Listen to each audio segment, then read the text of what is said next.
Olá, me chamo Débora Cristina e hoje irei apresentar aqui para vocês um trabalho na qual está sendo orientado pelo professor Dr. Márcio Galvão Guimarães de Oliveira e tem como tutoria de Graziele Prats, na qual é intitulada Avaliação do Impacto da Pandemia de Covid-19 sobre o Estado Nutricional de Crianças e Adolescentes com Diabetes mellitus do tipo 1. Bom, o objetivo desse estudo é justamente avaliar o impacto da pandemia de Covid-19 sobre o estado nutricional de crianças e adolescentes com DM1, através da mensuração dos parâmetros antropométricos, como peso corporal, estatura e circunferência da cintura, por meio de uma balança mecânica do tipo plataforma, um estadiômetro e fita métrica inelástica, respectivamente. Este estudo, na verdade, ele ainda está sendo conduzido, e a coleta de dados está sendo realizada na farmácia da família do município de Vitória da Conquista, por meio dos pacientes, no caso, crianças e adolescentes que são atendidos e acompanhados por este serviço. Até o momento, foram coletados dados aí de cerca de 52 pacientes, em que a maioria esteve na faixa etária de 13 a 18 anos, são do sexo masculino, da cor parda, e estudantes, e estiveram acompanhados pela mãe durante a consulta. Acerca da média do peso desses pacientes por idade, na faixa de 5 a 8 anos, a média foi de cerca de 22 quilos, de 9 a 12 anos de 35 quilos e de 13 a 18 anos de 59 quilos. E de acordo com o Instituto Brasileiro de Geografia e Estatística, o IBGE, no município de Vitória da Conquista, a faixa etária de 5 a 19 anos realmente tem uma maior proporção de homens, assim como cerca de 96,8% dos indivíduos de 6 a 14 anos estão matriculados na escola, o que corrobora com os dados coletados até o momento. Uma revisão da literatura de Passos, ele revelou divergências dos estudos sobre qual sexo ele é mais afetado pela DM1, em que alguns mostraram maior incidência em homens, enquanto outros apontaram as mulheres como mais afetadas.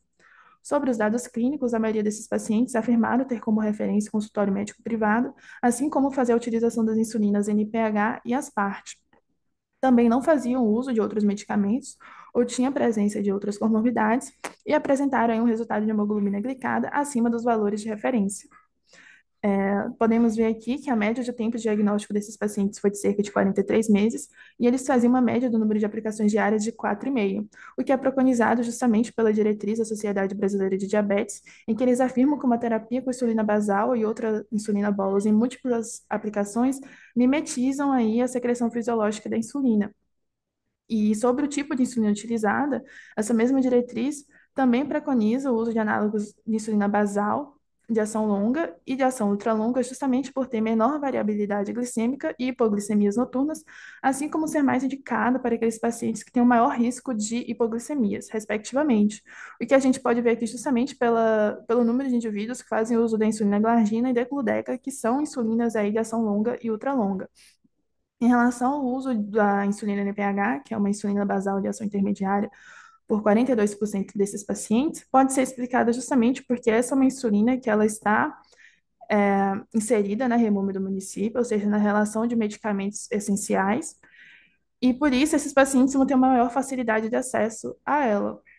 Sobre a terapia bolos, também é recomendado, né, pela diretriz, o uso de análogos de insulina de ação rápida, ultra rápida, também por diminuir o risco de hipoglicemias. E a gente vê aí que tem cerca de 44% dos pacientes fazem uso da insulina asparte, assim como 30% fazem uso da insulina regular. Sobre o percentual de hemoglobina glicada, né, em que 76% estiver acima do valor de referência, o estudo de Gomes observou que há interferência de fatores biológicos e psicológicos dos adolescentes no controle glicêmico, o que ajuda aí a justificar essa discrepância nos valores. Apesar de este ser um estudo que ainda está sendo conduzido, já existem outros na literatura que mostram uma relação entre a Covid-19 e o estado nutricional de crianças e adolescentes com DM1. Inclusive, um estudo longitudinal realizado em 2023 para comparar as mudanças na hemoglobina glicada no score MCZ em pacientes com DM1 antes e durante a pandemia da Covid-19, né, na qual foram analisados aí 4 períodos de 2018 e 2022 em cerca de 47 mil pacientes atendidos na Alemanha, mostrou que na análise longitudinal não há associação entre a pandemia e as consequências prejudiciais sobre o peso e o controle glicêmico da população com DM1, só que na análise individual, as respostas individuais em termos de alterações no IMC ou na hemoglobina glicada diferiram amplamente.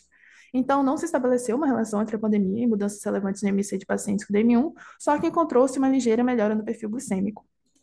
Bom, aqui são as referências utilizadas para a confecção deste trabalho. E aqui ficam os meus agradecimentos à Universidade Federal da Bahia, ao Instituto Multidisciplinar em Saúde e ao Programa Institucional de Bolsas de Iniciação Científica, o PIBIC. Muito obrigada.